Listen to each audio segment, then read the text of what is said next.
سلام دوستان عزیز، در خدمت شما هستم امروز با معرفی یک سیگار دیگه از برند فونت. سیگار شاتو کینگ تی.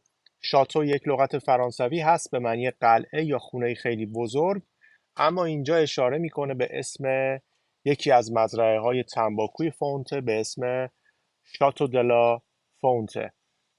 فونت یک لاین سیگار داره به اسم شاتو که توش سیگارهای مختلفی تولید میکنه. اگه اشتباه نکنم 9 تا سیگار توش تولید میکنه، مثل کوین بی، کینگ بی، رویال سالوت، همین کینگ تی و سیگارهای دیگه که لیست کاملشون رو براتون میذارم تو قسمت توضیحات.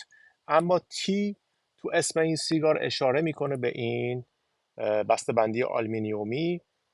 اگه حضور ذهن داشته باشید قبلا بهتون گفته بودم سیگارهایی که تو این بسته‌بندی های آلومینیومی میاد رو بهشون میگیم توبو، و این تی هم اشاره میکنه به اینکه تمام این سیگارها در واقع توی بسته‌بندی آلومینیومی میاد. سایز این سیگار 7 در 49 هستش، یعنی طولش 7 اینچه با رینگ 49. میزان نیکوتین کم یعنی مایلد، رپر کنتیکت و بایندر و فیلرش هم از دامینیکن هست. با توجه به اینکه سیگار مایلد هستش و رپرش هم از کنتیکت، ما میتونیم انتظار داشته باشیم که چه طعم‌هایی رو توی این سیگار بگیریم و چه طعم‌هایی رو توی این سیگار نداشته باشیم. برای نمونه طعم‌های چرمی یا فلفل سیاه رو به احتمال خیلی زیاد ما انتظار نداریم که توی این سیگار داشته باشیم و در عوض طعم‌های ملایم چوبی و خامه‌ای رو انتظار داریم که توی این سیگار داشته باشیم. بریم با هم سر این سیگار رو ببریم و برگردیم ببینیم این سیگار چه طعم و مزه هایی داره. قبلا راجع به برند فونته توی ویدیو صحبت کرده بودم. اگه اون ویدیو رو ندیدید لینکش رو براتون میذارم تو قسمت توضیحات. خالی از لطف نیستش که یک سری بهش بزنید، اما به صورت خلاصه میتونم بهتون بگم که فونت برند خوبیه، برای تبلیغات حسابی خرج میکنه، با برندهای گردن کلفت دیگه ای مثل دوپون، الی بلو، اسولین قبلا همکاری کرده و تو آخرین همکاریش هم با برند پادرون سیگارهایی رو داده بیرون که حدود 150-60 دلار قیمت گذاری شدن و احتمالاً هم به اون قیمت نمیارزن. تمرکز اصلی فونتش شاید روی سیگارهای اوپوس ایکسش باشه که سعی میکنه خیلی گرون اونها رو بفروشه و معمولا شاید به 1/3 یا 1/4 اون قیمت هم ارزش نداشته باشن. اما سیگاری که دست من هست کینگ تی، هر چقدر من گشتم ببینم که اولین بار کی تولید شده موفق نشدم به اطلاعات دقیقی برسم، ولی ظاهرا برای اولین بار سال 2009 تولید شده به قیمت $10 که $10 برای اون سال پول زیادی بوده برای یک سیگار. شما میتونستید از برندهای معتبر دیگه مثل کوهیبا، پارتاگاس، بولیوار با این قیمت سیگار بخرید.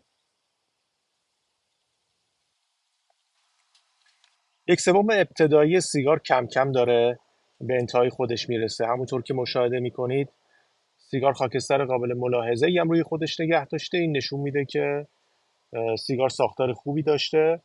همونطور که انتظار داشتم طعم و مزه ها بسیار ملایم بودن در شروع، چوبی و خامه‌ای، و کم کم طعم و مزه پوست پرتقال هم بهش اضافه شد که اون هم البته طعم و مزه خیلی قوی نبود، ولی میتونم بگم که تو 1/3 پایانی شاید طعم و مزه قالب سیگار شده بود.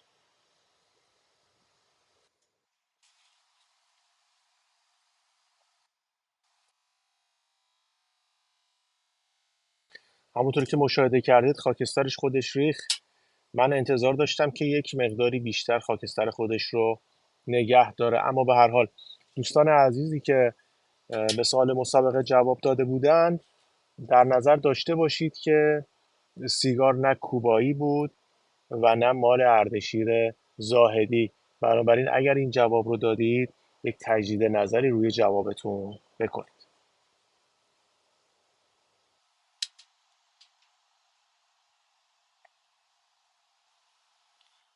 1/3 میانی سیگار هم به انتهای خودش رسید. من بندش رو باز کردم، متاسفانه خیلی چسب محکمی بهش زده بودن.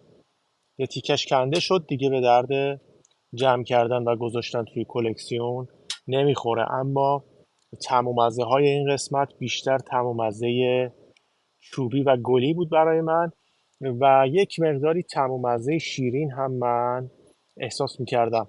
تا اینجای کار طعم و مزه ها بسیار ملایم، بالانس و خوب بودن. در واقع همون چیزی که ما از یک سیگار مایلد انتظار داریم. و میزان دودی هم که سیگار تولید میکنه بسیار میزان مناسبی هستش.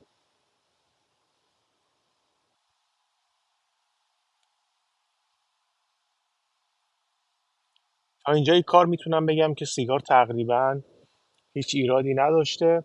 قیمتش تقریبا قیمت مناسبی هستش، حدود 12 دلار و نیم.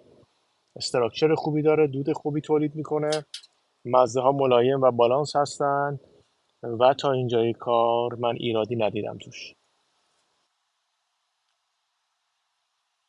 یه موضوعی که خیلی وقت بود دوست داشتم راجبش صحبت کنم اینه که من میبینم و میشنوم که یک سری صفات خوب رو میچسبونن به کسایی که سیگار برگ میکشن یا پیپ میکشن. مثلا میگن اینهایی که پیپ میکشن خیلی با شخصیت هستن، خیلی با وقار هستن، خیلی آروم هستن. اینهایی که سیگار برگ میکشن خیلی آدمهای موفقی هستن و غیره. و این میتونه نسل جوان رو گمراه کنه و فکر کنه که اگه به این سمت بیاد، به سمت پیپ کشیدن یا سیگار برگ کشیدن، این صفات رو هم میتونه جذب کنه. در واقع این کاملا اشتباه هست.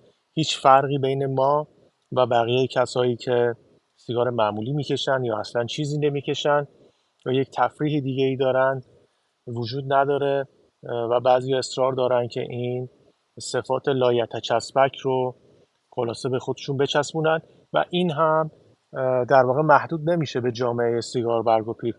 تمام کسایی که هر کاری رو دور هم انجام میدن دوست دارن که این رو به خودشون بچسبونن. اونایی که دور هم میشینن عرق میخورن دوست دارن بگن که هیچکی مثل عرق خورا با معرفت نیست، ما فقط به سلامتی همدیگه میخوریم.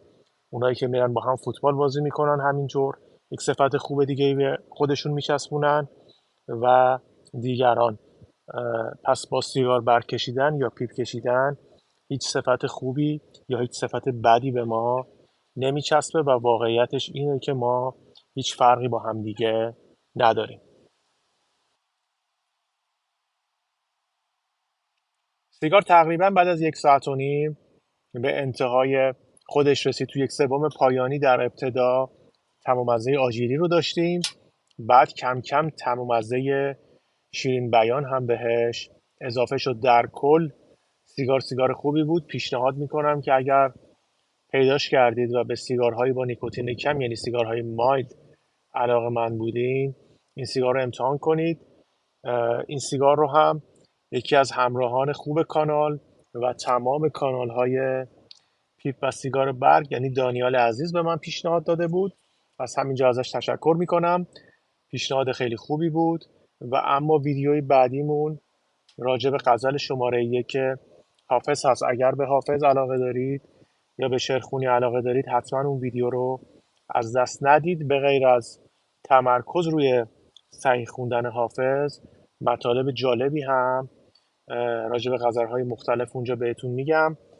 برای مثال غزل شماره 1 مثال اول که میگه الا یا ایها الساقی ادر کأسا و ناولها، خیلی ها معتقد هستن که حافظ این رو از ماویه گرفته و ماویه گفته که ادر کأسا و ناولها الا یا ایها الساقی.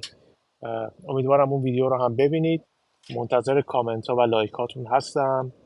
تا ویدیوی بعدی، خدا نگهدار.